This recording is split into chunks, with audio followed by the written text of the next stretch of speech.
오늘장 랭킹5와 함께 하실 시간입니다. 오늘 어떠한 키워드 받을지 정말 궁금하시죠? 고민들 해보도록 하겠습니다.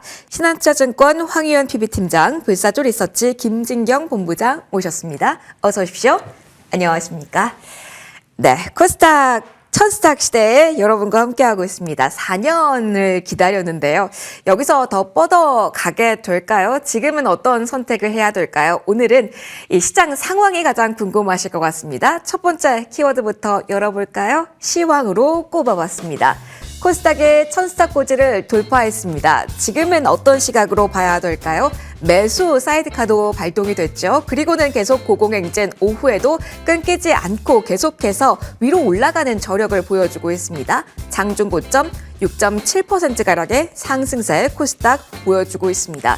코스피와 코스닥 지금 이렇게 다르게 가는 모습일까요? 이야기 한번 해보도록 하죠. 황 팀장님께 먼저 질문 드려보도록 하겠습니다. 가장 궁금한 건 이제 천스탁입니다. 저희가 이제 뭐 5천 이야기가 아니라 천스탁 이야기를 하게 되는데 약속은 3천까지 나왔잖아요. 그래서 궁금하실 겁니다. 지금 구간에 매수 동참해야 되는 시점입니까? 아니면은 기다려야 되는 시점입니까? 오후에 더 강해지고 있거든요. 코스닥 팀장님 어떻게 보세요? 코스피보다 더 어려운 게 코스닥이죠. 그리고 코스피는 뭐 그럴 수 있다고 봅니다. 근데 코스닥은 지금 사실 조금은 광기도 조금은 이제 슬슬 보이는 것 같습니다. 근데 사실 지금이 초입이라서 이제 본격적인 뭔가 상승의 초입이라서 여기가 무섭습니다, 뭐 버블입니다라고 말씀드리기도 사실 조금 애매한 구간이기는 해요. 지금 지난주까지만 하더라도 이제 바이오주들 때문에 꽤 엄청나게 고생을 했지만 목요일, 금요일 분위기가 너무 순식간에 바뀌었고요. 특히나 지금 코스피와 코스닥의 격차 또는 글로벌 증시와 코스닥 자체의 격차도 굉장히 조금 많이 나는 상황입니다. 한 예로 로봇주 안에서도 코스닥과 코스피 분류에 따라서는 좀 많이 격차가 좀 많이 다르고 어떤 섹터들 간에 지금 코스닥 쪽이 훨씬 더 센 것 같아요. 2차 전지 안에서도 에코프로나 에코프로 BM이 LNF보다 훨씬 더 센 상황입니다. 그렇기 때문에 지금 시장에서는 코스닥 쪽에 훨씬 수급이 많이 들어오는데 오늘 기관이 거의 제가 아까 오전에 봤을 때보다 더 많이 들어왔네요. 네. 양 외국인 기관 합쳐서 2조 5천억 정도를 매수를 하는데요. 처음 보는 것 같습니다. 이 정도 규모는 처음 보는 것 같고 특히 지금 금융투자 쪽에서 1조 5천억 정도가 매수가 들어오는데 이 부분은 아무래도 ETF 자금이지 않을까 생각이 들어요. 그렇다 보니까 시총 상위주들로밖에 돈이 몰릴 수밖에 없는 것 같습니다. 지금 안 오르는 낮은 좀 중소형주들을 보시는 것보다 시총 높은 종목들의 상승률이 훨씬 더 높다라는 거 아실 수 있을 거고 더군다나 지금 코스피에서도 우리가 경험을 했습니다. 코스피에서도 시총 상위 종목들이 지수를 이끌고 갔던 경험들이 있기 때문에 지금은 충분히 코스닥 시총 상위 주식들을 매매를 하셔도 좀 높은 수익률을 낼 수 있을 거라고 봅니다. 그래서 지금 사실 코스닥이 실적을 대비하면 조금 뭐 비싼 건 사실입니다만 이런 유동성 장대에서는 계산기를 두들겨가면서 매매를 하시는 것보다 투자자들의 심리를 더 보는 게 더 낫지 않나 생각이 듭니다. 뭐 오늘이 고점일지라도 지금 그 누가 오늘 고점이라고 누군가 말할 수 있겠어요. 더군다나 5천이라는 공역이 이제 일정 부분 지켜진 상황에서 이게 뭐 1,500을 갈지 2,000을 갈지 3,000을 갈지 지금 모르는 상황입니다. 그러면 일단 지금은 상승의 초입 구간이기도 하고요. 일부 종목에서는 공매도 숏커버까지 나온 상황, 그 다음에 사실 오늘 기관의 자금이 엄청 들어오긴 합니다만 실질적으로는 개인들의 자금이지 않을까 싶습니다. 이 말인즉슨 코스피 팔아서 지금 코스닥으로 오는 거라고 보시면 될 것 같거든요. 그렇기 때문에 일단은 지금은 뭐 더 강력하게 매수하세요라고 말씀드리기는 매우 부담스러운 위치긴 합니다만 일단은 가지고 계신다면 계속 보유해야 되는 구간까지는 맞는 것 같습니다. 코스닥 시총 상위주 중심으로는 눈여겨볼 구간 이 정도로만 일단은 정리를 해드릴게요. 그러면 워낙 천스닥이 큰 의미를 가지기 때문에 같은 선에서의 질문 좀 본부장님께도 해보도록 할게요. 김진경 본부장님, 그럼 조금만 더 좁혀볼게요. 정책의 힘을 믿는다면 지금 구간 메리트 있을까요? 5천의 그 정책의 힘 우리는 다 확인을 했잖아요. 그리고는 최근 나오는 정책을 보면 국민 성장펀드의 뭐 소득 공제, 뭐 배당 소득 분리과세 이렇게 좀 파격적인 혜택이 나오고 있어요. 정부의 펀드 이 방향을 본다면 그 정책의 방향성은 코스닥이다. 라고 정리를 해도 맞는 걸지 궁금합니다. 네, 이제 뭐 시장을 살펴본다면은 현재는 전체 어떤 시장의 펀더멘털보다도 이 정책도 민감하게 좀 반응하는 경우가 많이 높았던 것 같습니다. 이 정책으로 인해서 시장의 분위기가 좀 좌우되기도 하고 정책으로 인해서 뭐 일부 업종들의 경우 좀 오르기도 하고 이만큼 이제 정책에 대한 분위기가 시장에 큰 영향을 미치고 있는 상황이기 때문에 일단 당분간 이제 정책으로 인해서 시장 분위기도 따라서 움직여지지 않을까라고 좀 볼 수가 있을 것 같고요. 특히나 어떤 이제 코스닥에 대해서 이제 천스닥에 대해서 일단은 언급도 했었고 특히나 이렇게 코스닥 시장에 대해서 뭔가 좀 더 부흥을 일으키기 위해서 이제 정책적인 좀 발언들이 나오고 있는 상황이기 때문에 당분간은 좀 이러한 분위기가 이어지지 않을까라고 좀 볼 수 있을 것 같고요. 특히나 지금 이제 코스닥 시장의 경우는 이제 그동안에 워낙에 코스피가 좀 많이 올라왔다 보니까는 어느 정도는 또 수급도 이동이 되는 측면도 있다라고 또 생각을 해봐야 될 것 같습니다. 이미 많이 올랐던 대형주보다도 상대적으로 좀 덜 오르고 상대적으로 좀 가격적인 매력도가 있는 이렇게 중소형이 포함이 되는 코스닥 쪽으로 수급이 이동이 되는 모습 그런 모습으로 보아서 당분간 일단 코스닥 쪽에 대해서 좀 상승 흐름이 이어지지 않을까라고 좀 볼 수가 있을 것 같고요.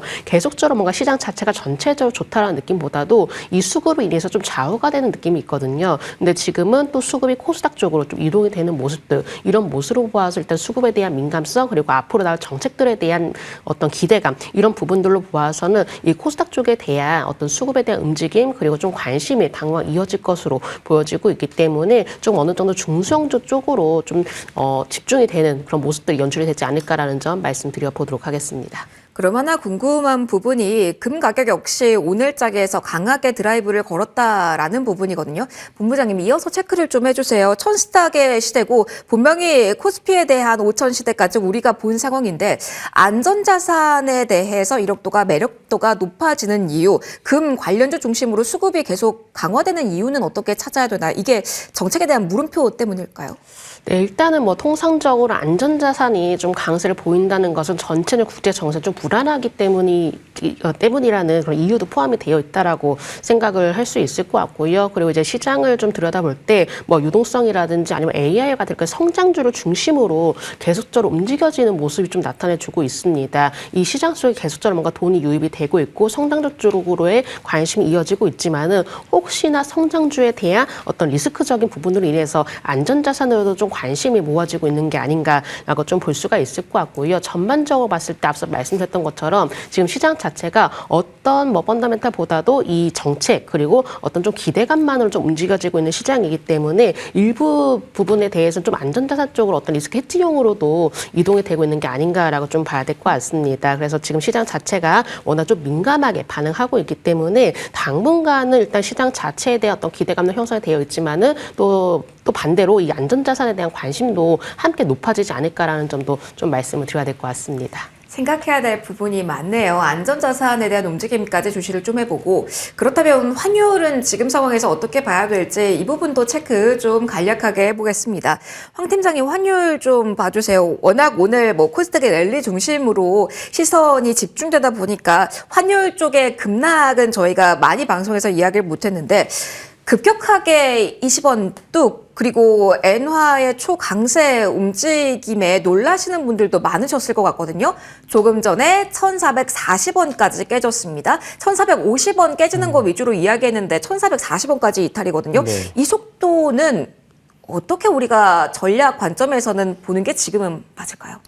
일단 지난 주말에 환율이 뭐 달러원 환율은 먼저 하락을 했죠. 그리고 네. 달러 인덱스까지도 하락하는 양상입니다. 물론 달러원 환율이 그 달러 인덱스를 무조건 따라가는 건 아닙니다만 말씀하셨던 대로 이제 그 외환 시장 개입들이 우리나라도 그렇고 글로벌리하게도 좀 나타나면서 이제 1,450원 이하로 순식간에 좀 떨어졌어요. 근데 이 부분이 이제 오늘 키포인트기는 했어요. 오늘 외국인들이 환율이 떨어졌으니까 들어오느냐. 네. 그러니까 외국인들이 높은 환율에서 하락할 거를 대비해서 들어오는 게 아니라 환율이 하락하면 그걸 확인하고 들어온다라고 아마 이제는 많이들 알고 계실 건데 1,450원이 내리니까 확실히 좀 뭐 오늘은 코스닥이 워낙에 세긴 합니다만 이제 외국인들이 매수를 들어오는 양상인 것 같아요. 이제 이 정도 수준에서만 맞춰준다면 외국인들이 급격하게 이탈하기에는 조금 어려운 상황이 된 것 같아요. 그러니까 이 정도 1,400원 초반 수준만 유지해 준다면 외국인들이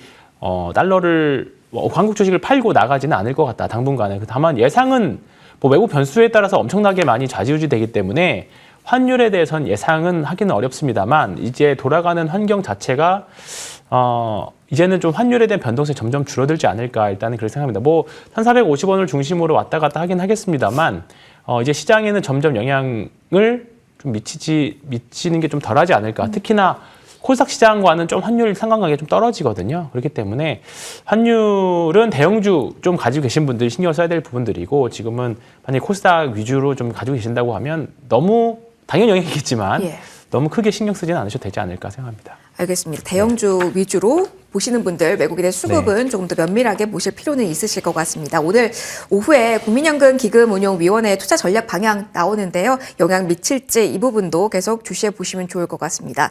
환율까지 저희 체크를 해보셨고요. 이제 궁금하시죠? 천스탁 시대입니다. 그러면은 어디에서 조금 더 불이 강하게 나올까요? 기회의 땅은 어디일까요? 하나씩 열어보도록 하죠. 제약바이오 먼저 이야기해 보도록 하겠습니다. 머니투데이 방송 단독 보도에서 나온 내용입니다. 우리 정부 첫 바이오 펀드 운용사 3월에 공모 돌입한다라는 이야기도 나왔고요. 펀드 자금 유입에 대한 기대감 그리고 코스닥 전반이 움직이려면 제약바이오가 강하게 위로 가야 된다라는 시선까지 동반되어 있는 현재 구간입니다. 자, 제약바이오 관련주 가운데 오늘 두 자릿대 오름폭 가진 종목들이 워낙 많긴 합니다. 자, 일단은 시총 상위에 있는 제약바이오에 대한 시선을 어떻게 봐야 될지 이 부분 먼저 체크를 해보도록 할게요. 김진경 본부장님 이 점 한번 봐주세요. 지난주에는 운용사들이 정말 대장주 중심으로 매도세를 강하게 보였잖아요. 이번 주에는 연속적으로 이 대형주들을 사주는가 이게 포인트가 될까요? 수급적인 측면 지금 자리는 어떻게 보고 계실까요? 네, 이제 그동안에 뭐 소외가 되어서 업종 중 하나가 이제 제약바이오 업종이었고요. 앞서 말씀드렸던 것처럼 시장이 코스피에서 좀 코스닥으로 이동이 되는 그런 분위기가 좀 연출이 되고 있죠. 계속적으로 이제 업종의 순환매 흐름이 좀 빠르게 돌아가고 있는 모습이 좀 연출이 되고 있는 상황인데 일단 그동안 이제 큰 폭에 올라왔었던 업종들의 하락이 이제는 관심이 크게 오르지 않았던 업종으로 좀 이동이 되고 있다. 이런 관점으로도 보시면 좋으실 것 같고요. 그리고 이제 제약바이오주의 경우가 일단 뭐 그동안 소외가 되면서 어느 정도 좀 가격적인 매력도 좀 만들어 부분들도 있습니다. 개별적으로 뭔가 기술적인 부분이라든지 아니면 기술 수출이라든지 뭐 아니면 이제 비만 치료제라든지 이렇게 뭔가 특정한 좀 기대감이 있는 제약바이오주 위주로 좀 관심이 모아지고 있다라고 생각을 해볼 수가 있을 것 같고요. 그리고 이제 제약바이오주의 경우가 사실 이제 코스닥 시장에서 좀 상당 부분 크게 좀 차지하는 경우가 있거든요. 이렇게 오늘장의 경우 이제 코스닥 쪽으로 관심 이동이 되고 있고 또 어느 정도 좀 크게 자리를 차지하고 있는 제약바이오주 업종이 더욱더 좀 중점이 되고 있는 게 아닌가라고도 좀 볼 수 있을 것 같고요. 일단은 지금은 이 시장 자체가 이제 코스닥 쪽으로 관심이 또 이동이 되고 있는 시기 때문에 덩달아서 제약바이오주의 움직임도 포함이 되어 있다라고 생각을 해봐야 될 것 같습니다. 뭔가 이제 수급적인 부분이 과연 꾸준히 제약바이오주 쪽으로 계속 유입이 될 수 있는지 이 부분에 대해서는 좀 더 지켜봐야 되지 않을까라고 생각해봐야 될 것 같고요. 뭔가 당분간 일단 코스닥 쪽에 대해서 관심이 이어지게 된다면은 또 추가적으로 제약바이오주 안에서도 어느 정도 부분은 좀 오름 추세가 이어질 것이고 또 이 안에서도 또 종목별 옥석가리가 또 시작이 되지 않을까라고 생각해봐야 될 것 같습니다. 그렇기 때문에 제약바이오주의 경우는 물론 오랫동안은 우리가 좀 긍정적인 시선으로 좀 지켜봐도 되겠지만은 특히나 이 안에서도 뭔가 특별한 모멘텀을 가지고 있는 종목에 대해서 좀 더 집중해 보실 필요가 있다는 점도 함께 말씀을 드려야 될 것 같습니다. 그렇군요. 종목에 대한 집중도를 높여서 보자. 그러면 지금 코스닥의 시총 상위 종목 가운데 강한 쪽 위주로 좀 이야기를 이어가 보도록 하겠습니다. 황 팀장님, 그러면 시총 상위주에 대한 관심은 가져도 된다라는 조언을 시황 이야기하면서 주셨잖아요. 그런 맥락에서 본다면 지금 구간에서는 ABL 바이오를 핵심으로 봐야 될까요? 플랫폼 가치 재평가 기대감으로 오늘 특히 강합니다. 알테오젠이 대장주로 움직이는 게 아니라 이제는 ABL 바이오 봐야 되는 걸까요? 왜 이렇게 오늘 수급의 집중도가 ABL 바이오 시총 5위거든요. 높은지도 같이 점검해 주시면 좋을 것 같습니다. 네, 일단은 코스닥 구성을 보면 한 40%가 바이오고요. 네. 원래는 2차 전지가 꽤 많이 높았었는데 주가가 좀 많이 떨어졌기 때문에 좀 시총 전체 총 시총이 좀 줄기는 했습니다. 결국은 바이오, 2차 전지, 반도체 이 세 가지 구성일 건데요. 어쨌든 지난주에 알테오젠 여파로 인해서 다른 바이오들까지 좀 유탄으로 좀 많이 맞아서 내려왔죠.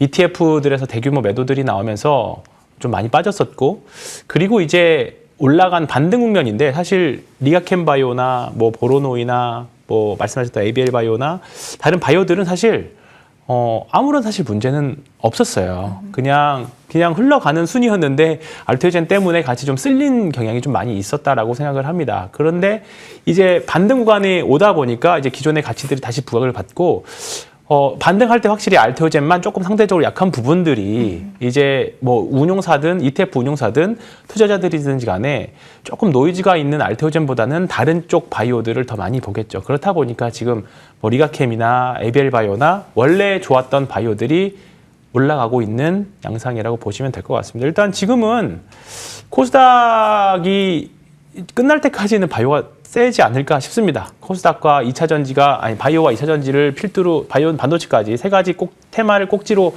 해서 쭉 보셔야 될 것 같고요. 지금 구간에서는 바이오 섹터들 일단 지금 가장 센 주식들이 못 살 수도 있을 거라고 봐요. 당연히 많이 올라왔기 때문에. 근데 그럼에도 불구하고 코스닥이 더 간다라고 하면 이쪽을 보셔야 될 것 같고요. 어렵다라고 하시면 로봇도 그렇고 바이오도 그렇고 다 ETF로 접근하시는 게 좋지 않을까 생각합니다. 그럼 알테오젠은 한 번만 더 네. 질문을 드릴게요. 워낙 크게 흔들렸기 때문에 지금 구간에서의 대응을 많이 궁금해하실 것 네. 같아요. 노이즈가 있기 때문에 가기 힘들다면 지금 정도의 회복력에서 어느 정도 정리를 하는 게 좋을지 아니면 아직 코스피 이전 전입니다. 그렇기 때문에 네. 시총 1위이기 때문에 기대감의 여력을 가져도 되는지 알테오젠은 그렇다면 현 구간에 어떤 시선으로 보는 게 정답지에 가깝습니까? 지금 어차피 그래도 뭐 코스닥 ETF에서 빠져나오지는 않을 거고요. 네. 조금 비중은 좀 상대적인 앞으로 상대 강도는 좀 줄어들 수는 있을 거라 이거를 다시 알테오젠의 가치를 믿고 또 다시 정상화될 때까지 길게 좀 보시던가 아니면 좀 단기적으로는 더 빠른 거로 가겠다 하시면 좀 다른 바이오로 바꾸시던가 이거는 지극히 개인의 그 매매 스타일 개인의 선택 문제이지 않을까 싶습니다. 알겠습니다. 뭔가 투자 성향과 관련된 이야기를 조금 더 무게감 있게 해주셨습니다. 알테오젠 쪽까지 점검을 해봤고요. 그리고서는 저희가 제약바이오 안에서 비만 키워드의 동향도 궁금하실 것 같아서요. 변동성 이후에 다시 한번 기회가 있을까요? 오늘 가는 종목들 이쪽에서도 강하게 움직입니다. 펩트론도 그중에 하나고요.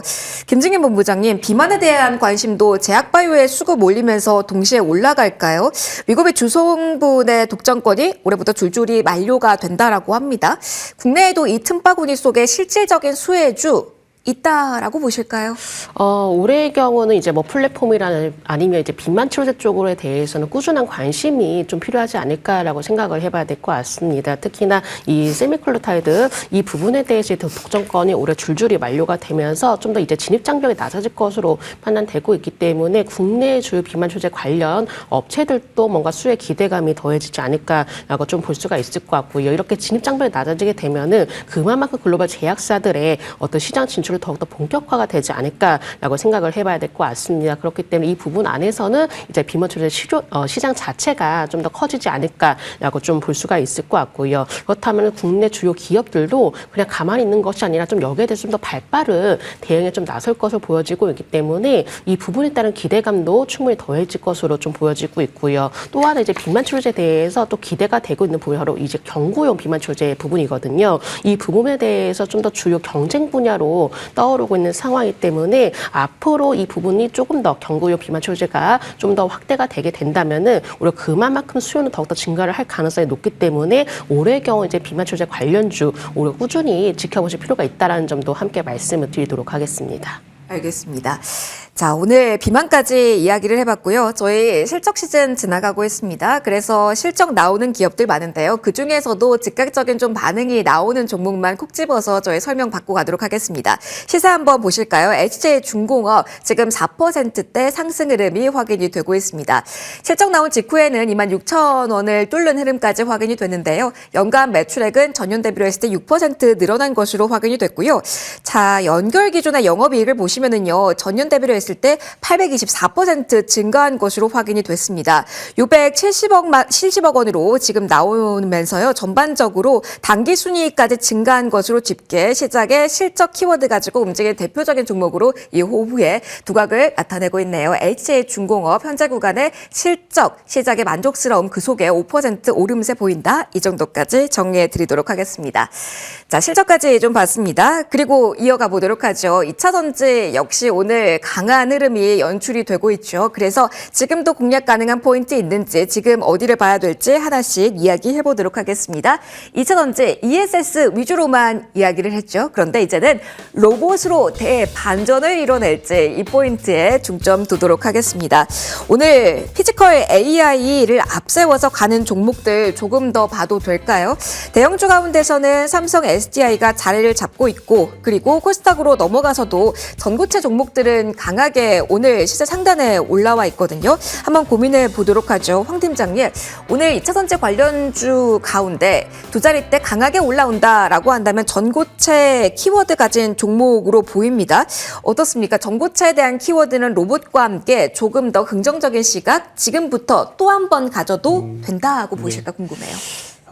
사실 로봇에 들어가는 배터리는 사실 상대적으로 좀 작기 때문에 지난주에 이 이슈로 뭐 전체적으로 상승하긴 했습니다만 조금 단기 틈의 테마성으로 봐야 되긴 했습니다만 일단은 지금 유동성 환경 하에서는 이 멀티플을 좀 먼 미래까지 땡겨올 수 있는 상황인 것 같습니다. 일단 시장에서도 그냥 큰 종목이 워낙에 또 코스닥의 가장 큰 섹터로 자리 잡고 있기 때문에 지금은 어차피 에코프로나 에코프로 BM이 올라간다면 상대적으로 강하게 흐름이 나올 것 같다라는 생각이 좀 듭니다. 그러니까 사실 지금 2차전지가 밀리면 다 같이 밀릴 확률이 높아요. 그래서 지난주에 저도 고민을 했던 게 LNF와 에코프로나 에코프로 BM을 그룹주를 살 때 어떤 게 더 셀까라고 생각을 했었는데 사실 똑같은 그 이제 재료 회사라면 소재 회사라면 에코프로가 낫지 않을까 그 생각을 했는데 오늘 딱 코스닥이 역시 세다 보니까 이쪽이 더 센 흐름이 나오고 있죠.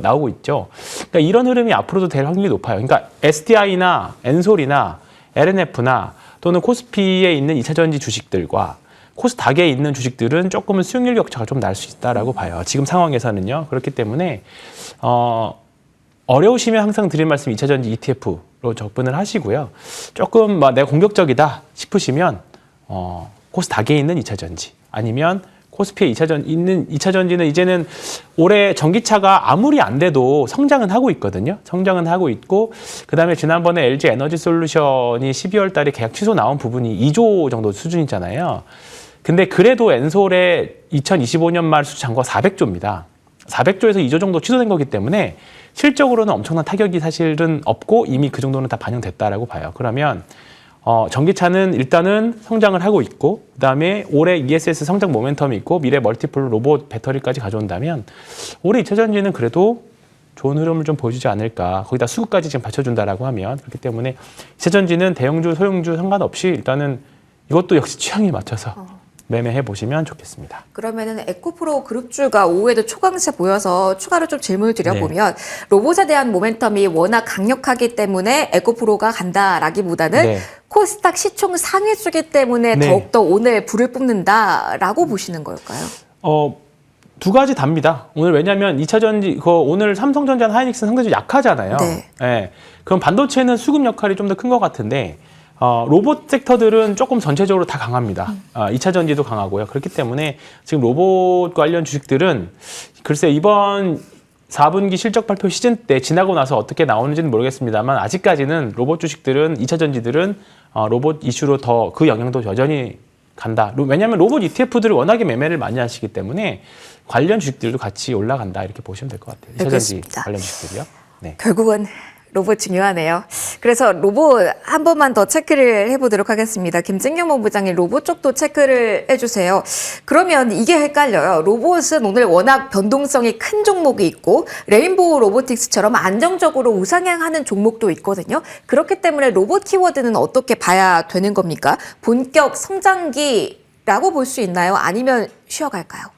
일단 뭐 로봇에 대해서 물론 이제 성장에 대한 기대감은 굉장히 높다라고 생각을 하거든요. 근데 이제 지금의 어떤 종목별의 분위기를 살펴본다면 아직까지는 이제 순환매가 워낙에 빠르게 돌아가고 있다라는 느낌을 좀 받고 있습니다. 왜냐하면 이제 그동안에 큰 폭으로 좀 올랐던 종목들이 좀 굉장히 또 큰 폭으로 좀 하락하는 모습들 나타내주고 있고 그리고 상대적으로 좀 덜 올랐던 종목들이 오늘 장에 대해서 좀 강한 상승으로 좀 이어지고 있는 상황이기 때문에 이런 부분으로 봤을 때 종목들 안에서도 계속적으로 순환매가 좀 돌아가고 있는 상황 상황 때문에 당분간 로봇주에 대해서 물론 어떤 성장에 대한 기대감은 충분히 나오고 있지만 일단 분위기상으로 봤을 때 이 종목별로 좀 짧게 돌아가면서 우리가 좀 대응을 하실 필요가 있지 않을까라고 생각을 해봐야 될 것 같습니다. 지금은 로봇주의 경우는 물론 우리가 오랫동안은 이제 로봇주에 대해서도 저는 이제 긍정적인 의견으로 좀 말씀을 드리고 싶지만은 이게 좀 로봇주에 대한 움직임 자체가 워낙에 주가에 대한 변동성이 또 확대가 되는 구간도 상당 부분 좀 보여지고 있는 상황 때문에 오히려 단기 대응이 더욱더 중요하지 않을까라고 생각을 해봐야 될 것 같고요. 특히나 로봇주들끼리도 계속적으로 수급이 이동이 되는 모습이 포착이 되고 있는 상황 때문에 충분한 종목별 대응이 가장 중요하다는 점 말씀을 드리고 싶고요. 지금 로봇주의 경우는 좀 기술적인 흐름을 이용한 단기적인 관점이 아직까지는 유효하지 않을까라는 점도 함께 말씀을 드려보도록 하겠습니다. 자, 로봇주에 대한 이야기까지 저희 추가로 들어봤습니다. 그러면은 천스탁 위주로 어디가 갈 건지 위주로 이야기를 해봤는데 그러면은 코스피가 쉬어가는 걸지 그럼 지금 구간에서의 선택도 궁금하실 것 같아서 자, 반도체 이야기도 이어가 보도록 하겠습니다. 오늘 삼성전자와 함께 SK 하이닉스 흐름 많이들 보셨을 것 같습니다. 자, 일단 오늘 단독 보도로 나온 HBM4 양산 엔비디아 뚫었다라는 이 부분에 대한 집중도를 높일 필요가 있을까요? 오늘 유가증권 시장에서는 개인 투자자의 매수세는 강하게 오후 들어서 확인이 되고 있거든요.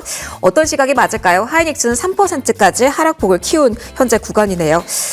팀장님, 많이 궁금하실 것 같아요. 요령껏 사야 된다라는 조언들을 여러 번 두셨잖아요. 지수와 연동하는 종목을 봐야 된다라는 조언도 여러 번 주셨고요. 지금 상황에도 유효할까요? 가장 큰 이야기는 엔비디아 뚫었다라는 단독 보도긴 한데 믿고 기회를 모색해도 될지 워낙 오늘 반도체 투톱이 밀립니다. 콩콜 확인해야 될까요? 아니면 지금도 괜찮게 볼 수 있는 구간일까요?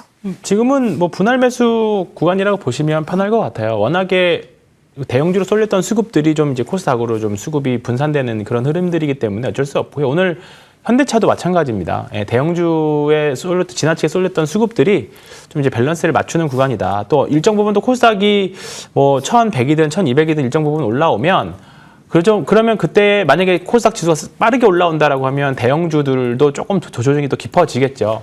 그럼 일정 부분 그 밸런스를 맞추는 시점이 또 올 겁니다. 그렇기 때문에 큰 흐름에서의 지금 코스피 상승은 아직은 끝나지 않은 것 같아요. 올해 여전히 AI 랠리는 여전하고요. 계속적으로 실적 발표하는 뭐 지난주에 인텔이 실적을 별로 좋진 않았습니다만 뭐 워낙에 생각보다 좀 좋지 않았기 때문에 그랬던 것 같고 계속적으로 하드웨어 쪽은 흐름들이 좋고 이번 주에 이제 대형 미국 빅테크들 이제 IT 회사들이 실적 발표하고 나는데 이번 주 지나고 나면 실적 발표 결과에 따라서 또 흐름 좀 바뀔 수 있겠죠. 그렇기 때문에 다만 그렇게 막 최악으로 막 폭락이 오거나 그러지는 아직은 아닐 것 같습니다. 그렇기 때문에 삼성전자 하이닉스 혹시나 작년 말 올해 1월 달 랠리를 좀 놓치셨던 분들이라고 하면 천천히 좀 분할 매수로 대형주 좀 모아가시면 충분히 대응이 되지 않을까 생각합니다. 지금 모아갈 자리라는 이야기를 들어봤습니다. 그러면 오늘 장에서 강하게 움직이고 있는 소부장단에 대한 아이디어는 어떻게 가져가는 게 맞을까요? 김준겸 본부장님, 소부장단에서도 워낙 강한 흐름, 특히 장비 쪽에서의 오늘 랠리가 좀 펼쳐지기도 해서 소외됐던 쪽, 그동안 쉬었던 쪽을 본격적으로 봐도 되는지 이 점도 시청자분들 궁금하실 것 같아요. 소부장단에서의 지금 구간에서의 투자 포인트는 어떻게 잡을까요? 네, 반도체 업황에 대한 기대감이 커지면 커질수록 이제 소부장 쪽에 대한 수요의 기대감도 그만큼 커지지 않을까라고 좀 볼 수 있을 것 같습니다. 그렇기 때문에 물론 반도체 특독도 오랫동안에 우리가 정말 중요하게 좀 살펴봐야 되겠지만은 그걸 따라서 움직여질 수 있는 소부장 관련주들도 정말 올해는 좀 중요한 업종이 아닐까라고 생각을 해볼 수가 있을 것 같고요. 일단은 이제 반도체 특독과는 달리 이제 소부장 주들은 좀 정말 움직임이 굉장히 또 심화가 되고 있는 상황입니다. 앞서서 이제 로봇주처럼 말씀드렸다시피 좀 돌아가면서 움직이는 순환매 현상도 나타내주고 있는 상황이기 때문에 일단 소부장 관련주 물론 수의 기대감은 충분히 남아있지만은 그 시기에 따라서 좀 더 순환매 흐름에 따라서 종목별 대응이 더욱더 중요하지 않을까라고 생각을 해볼 수 있을 것 같고요. 일단 대형주 뭐 삼성전자라든지 SK 하이닉스의 경우는 좀 우리가 안정적으로 뭔가 끌고 갈 수 있는 그런 종목이라고 생각한다면은 이 소부장 관련주의 경우 이제 대형주와 달리 이 추세적인 흐름이라든지 또 수급 흐름을 우리가 확인하면 하시면서 올해 좀 더 개별 종목 중심으로 대응하실 필요가 있다는 점 말씀을 드리고 싶고요. 삼성전자라든지 SK하이닉스 쪽으로 계속적으로 이제 업황에 대한 기대감 그리고 어떤 종목에 대한 수급이 몰릴수록 이 소부장 관련주에 대해서는 그만큼의 또 뒤따라가서 움직여지는 경우가 많기 때문에 올해는 역시나 마찬가지로 소부장 관련주도 충분히 관심 있게 지켜봐야 될 섹터라는 점 말씀드려보도록 하겠습니다. 다만 개별 모멘텀은 잘 챙겨봐야 된다라는 조언도 덧붙여 주셨어요. 자, 마지막은 이쪽을 향하도록 하겠습니다. 오늘 게임주와 함께 스테이블 코인 쪽이 강하긴 한데요. 어느 쪽 봐야 될까요? 29일 날 스테이블 코인 세미나 개최한다라고 발표를 한 쪽은 위메이드입니다. 위메이드 오늘 게임주 안에서도 상대적으로 강한 흐름이 나타나고 있는데 어느 쪽으로 성격을 봐야 될까요? 여기서부터 좀 출발을 해볼까 하는데요. 황 팀장님, 오늘 장 초반부터 위메이드도 움직임 오랜만에 나오더라고요. 다른 쪽도 강하긴 한데 일단 위메이드만 놓고 봤을 때는 어떤 재료에 조금 더 집중을 해야 되나요? 게임주, 본업일까요? 아니면 가상자산에 대한 키워드가 본격적으로 부각받기 때문에 움직인다라고 지금은 봐야 될까요? 사실 게임 이슈는 조금은 약한 것 같고요. 뭐 사실 오늘 많은 이쪽 디지털 자산 활용과 관련해서 뭐 네이버가 오늘 가장 주목을 받긴 했었습니다. 뭐 IT센 글로벌도 있고, 그다음에 다른 그 디지털 자산과 관련된 종목들, 뭐 일부 종목들은 또 급등하는 종목들도 나오긴 하는데요. 조금은 주력에서는 좀 벗어난 거 아닌가라는 생각이 좀 듭니다. 이게 게임이 됐든 그다음에 스테이블 코인과 관련해서 됐든지 간에 지금 시장에 돈이 큰 주식들이 들어가는 상황에서 뭔가 이런 개별주단, 개별 테마까지 돈이 가려면 뭔가 이제 기존의 주도주들이 좀 재미가 없거나 우리가 코스피에서 봤던 것처럼 좀 이런 세부 섹터까지 가기 위해서는 기본적으로 조금 주력 테마, 주도주들이 조금은 쉬어야 가야 돼요. 근데 오늘처럼 이렇게 강하게 되면 이런 종목들이 사실 상대적으로 좀 약해요. 다만 이제 네이버가 큰형님이 이제 조금 이제 올라오고 있기 때문에 이 종목이 어떻게 움직이느냐에 따라서 추가적인 플러스 알파 수익은 저는 있을 수 있다라고 생각은 하는데 아직 뭐 너무 거기다가 이쪽 자산에다가 너무 큰 비중을 하기에는 저는 좀 이르다라고 봐요. 워낙에 밑에서 올라오고 있고 뭐 게임주들 같은 경우에는 근데 이제 본업이 사실은 아직은 좀 안 되죠. 그렇기 때문에 지금 잘 나가는 주도 섹터에서 매매하시는 게 더 낫지 않겠느냐. 그냥 참고만 하시는 게 좋을 것 같습니다. 알겠습니다. 주도 섹터, 주도력을 가진 쪽에서만 시선을 두자라고 정리해 주셨습니다. 자, 천스탁의 시대에서 여러분과 함께 어느 쪽 공략할지 이야기 쭉 해봤습니다. 올장 랭킹 5는 여기서 마무리 짓도록 할게요. 황희연 팀장, 김진경 본부장 두 분과 함께했습니다. 고맙습니다.